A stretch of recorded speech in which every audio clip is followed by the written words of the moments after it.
Today is a grain hazard awareness class, so we're trying to obviously bring forward the hazards of flowing grain in grain bins and some of the steps to take as precautions to hopefully not have grain engulfments, but then if one does happen, how to progress forward and make the right decisions to hopefully save a life and be as successful as possible getting somebody out of there. As a county board, we decided to make a purchase of grain bin equipment, and because we knew in the county we have several farmers that have large grain bins. Then once we made the purchase of this equipment, what good is the equipment if we don't have training? So we went to step 2 of finding a training company, talked to some other Farm Bureau counties that have had this company come in and train. And so that's why we opened it up to obviously Montcalm County firefighters. A lot of ours within the county are volunteers. And then we opened it up to surrounding counties. On top of that, the more people that have training, you can hope that it turns into a rescue when they arrive on scene.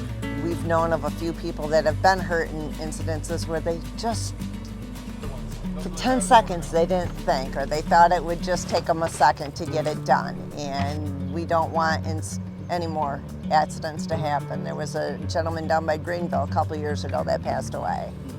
And it doesn't have to happen. It's needless.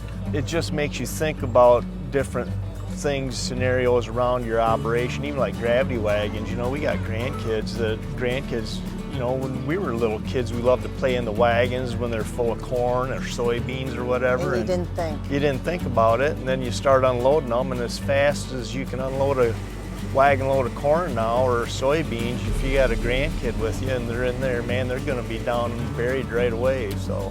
The small family farm rivals what the old co-op used to be. And so bins are larger, equipment's faster, we're using old school techniques. And so we need to change the way that we're attacking these bins and using a buddy system, because a lot of times we just need to get the job done and people are going in there. But when you learn how to swim at the pool, you had a buddy system, 2 in, 2 out. So watching over each other, following all the right precautions. The problem is for the small family farmer, they're not required to, and don't have access to all the same training and safety guidelines as like the big co-ops. And that's why 70% of it happens on the farm versus at a co-op level. We are in the process of raising hopefully more funds that we can get an enclosed trailer, and then we want to make it known to all surrounding counties of Montcalm fire departments that if you have someone in a bin, you come hook on our trailer and you come use this equipment. Because as he was saying, the typical rescue is a 4-hour process. So even if you're an hour away and you don't have the full equipment, there's still time. So come hook onto our trailer and please come use it if it can save a life.